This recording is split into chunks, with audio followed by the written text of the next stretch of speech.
Reverend Ronald Place, Minister of Education, the Honorable Natalie Taheli, Minister with responsibility for sports in the Office of the Prime Minister, other distinguished guests, ladies and gentlemen, how are you? Media, everyone, good morning. Again, let me apologize for my late arrival as I was fixing my hair. And you know, it's priority for me to make a statement with the hair. But without further ado, I'll get into my speech. You know, first of all, I'd like to talk about my season. It has been a wonderful season, and everything has gone according to plan for me. And you know, for me, all things and all the glory belongs to God, because He's the center of everything that I do. And when I set out to accomplish the things that I, to be honest, wrote down before I even begin my season, and to see it unfolded the way it did, I was happy, I was excited and everything. And a lot of persons would have asked why I don't cry when I'm on the podium, or why I don't do certain things when I'm there, why am I always smiling. Well, for me, you know, it gives me just a pleasure, and I feel so humbled to know that before I became Olympic champion and world champion, I never knew this would ever happen in a million years. And I'm just so excited to be there and to actually see how much God has blessed me and how far He has carried me. And just to see the transformation in just changing your attitude and start to believing in what, you know, you have set out for yourself, and stop doubting and all of that. So I had a very fantastic season, and of course I had my time when I went into my room and I cried, because, you know, for me, I don't like to cry. But, you know, it was very good. And I mean, a lot of persons will see the gold medal, but behind that gold medal and those Diamond League trophies was hard work and being focused and determined and making a lot of sacrifice, because I mean, I have so much things to do as an athlete, and also as a wife and a friend and everything, and the sacrifices that I had to make my dreams come true was a lot. And for me to actually accomplish things that I did was wonderful, and it was exciting, and it was hard work. You know, I know a lot of persons say luck, and I believe I'm not lucky. I'm not a lucky person. I don't believe in luck at all. And I believe that what I do is because I worked hard. And when I was at training and I sat down and I felt like I couldn't do anymore, there was just something deep inside that just said, you know, you have to keep going, because I believe I cannot win a race unless I work hard. So it's something that has been instilled in me for such a long time. And you know, after the season, after being world champion in 100 and 200 and 4x1, you know, a lot of persons that thought that would be it, because for me, automatically I would qualify for the next world championship and don't have to go to the national trials in 2015, which is awesome, because of course all the young athletes are coming up very fast. And I wouldn't want to go to our trials in 2015 and become, you know, so I secured my spot. But you know, I had the Diamond League to run, and you know, people would say, okay, you have won that, so you would just take this easy. But for me, you know, I was having a good season. I said I wanted to end it on a very good note, so I just kept my focus. And I just went, and I mean, I was behind in the 200. I was already leading the 100 meters. And I said to, I don't know if it was Mr. James or somebody, no, it's not Mr. James. I said to somebody when I was after running the 200 and winning the 200, a blessing came to me and she said, oh, you know, her ankle is hurting her and she's not coming to run the 100. So I'm like, so you're telling me that you're not coming to the 100 meters, so I'm going to win? And I'm like, well, I wasn't even thinking about that. I was just so focused on getting the job done and finishing my season. So, you know, having that mental focus at the end of such a wonderful season is very difficult, to be honest. But as I said, last year doing the double at the Olympic Games prepared me for doing the double and the triple in Moscow, and also just having that focus to carry it on, to carry the momentum to the end of the season. So it was a very good season. I was attributed to the hard work. I know Paula said 10 to 15 minutes, but I'm sorry. So of course, on my return home, I called Bruce and I said to Mr. James, I do not want any meal at the airport.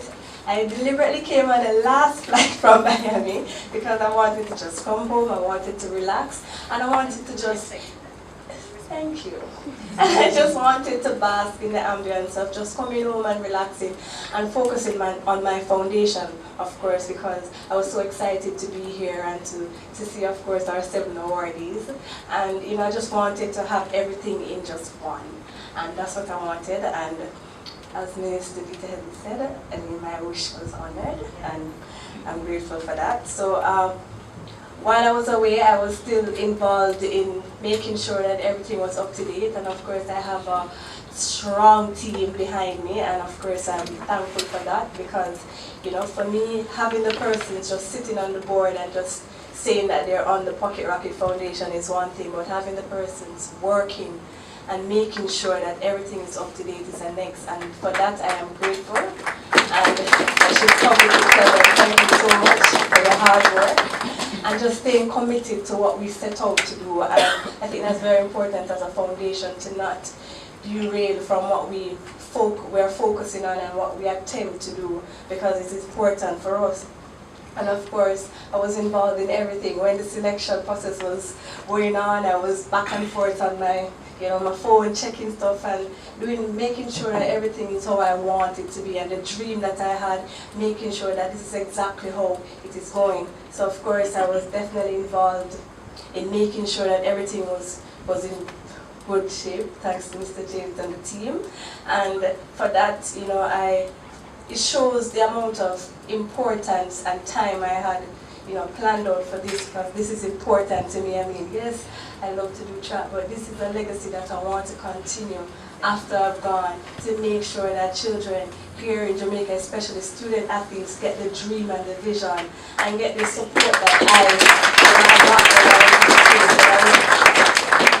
that was very important for me. And of course, I am very, very happy that the 7 awardees are here, and of course their parents are also here. And yesterday I was talking to a parent at the Women's Girls School, and I said to her that, when her daughter recently did the CXC and she got all 8 subjects, and I said to her, you must be proud as a mother to know that the hard work that you have put in has paid off, because what your children achieve is what you also achieve.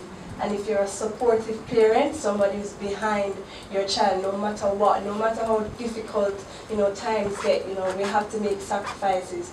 We have to know that they come first, because I know it's not like back in the days, but your children now are your investment. These are, when I sit down and I look, and when I was graduating from UTEC and I saw my mother stand, sitting in the front row, I was so pleased to see her face, to know how excited and happy she was, to know that she could not have achieved the things that I could, but I could do that. And of course, I was just very excited to know that the parents are here and you're very supportive, and I hope you continue to support your child. No matter what, we are here as a foundation to support them financially and to give them that push, but emotionally and physically and everything. I hope that you continue to strengthen them and to bear them up and to give them that courage and to make them know that you're there, not because somebody is on the side giving them everything they need. It doesn't mean that you're supposed to know, okay, everything is okay, so they are going to school and they're fine. You're supposed to still be there, you're supposed to check on the grade. At least one day, show up for practice, find out how is it going, because there's a time when things won't go the way you want it to. You'll have disappointments. But when you fall, you'll always look up and you'll get up, and your parents will be there to support you. So I'm very, very excited for that. And of course, the diversity of our awardees, they're not just from Kingston College, they're from Mona High School, they're from the Papine High School, and of course, this young man right here from Papine is the the top man in the squash. And of course, I know him because he trains at the University of Technology. So, you can see that it doesn't matter if your school is Kingston College or Calabar. It just matters is what you need to do and what you're going to achieve. Anywhere in the world you are, you can achieve if you believe and you have support. and I hope to continue as a foundation and as the chairman of the foundation to give you that support. It won't just be financial support. It won't just be, okay, here's the check, I'll see you next year. It's not something like that. I planned as the chairman, of course, of this board to make sure that I'm involved in everything that you do. You know, keeping up to date on school is very important because, as you know, balancing both is very good, to know that you can do two things at one time and accomplish both of them at the same time. So I want you to have that balance. I want you to make sacrifices. I want you to know that you can work hard, you can play hard too, you can have fun same way, and know that, you know, you're doing well in school, and you're doing well on the track, or you're doing well on the court or something. So that's very important for me, you know, to continue to support our athletes. And of course, as a foundation, we'll definitely be, you know, keeping tabs on you. Won't be spying, but we'll keep tabs on you to find out how school is going, how your sport is going, and just to find out, you know, the areas that, you know, we can additionally help and giving, you know, support. Of course, I would love to tell my sponsors, of course, thank you so much for what you have done for us, because without you guys this would not have been possible. Of course, Digital, Grace Kennedy, Sagicor, Nike, and every single person that has contributed to this foundation being a success. And if it wasn't for you guys, I know I wouldn't be standing here, and 7 of you would not be standing here, sitting here, of course. And for that, I'm really, really grateful, because I know that Digital, Grace Kennedy, Nike, and all those sponsors, Sagicor, this is not the only thing they do. So to actually come on board with us is something that they see fitting and see to make, you know, a change in our country, because I'm very sure that they sponsor lots of events, and to actually come on board with us and to sponsor, you know, our foundation and to donate. I hope that you continue to support us through thick and thin, continue to be our rock, and of course someone we can call on. And you know, your support is very important to us. Also, you know, the media and persons in corporate Jamaica who would love to support and come on board in making a difference in creating young people who not only excel in school but in sports. Okay, also, you know, we dream to have individuals to change the world through sports and of course academia, and that's very important for us. And I hope you continue to keep us on your television.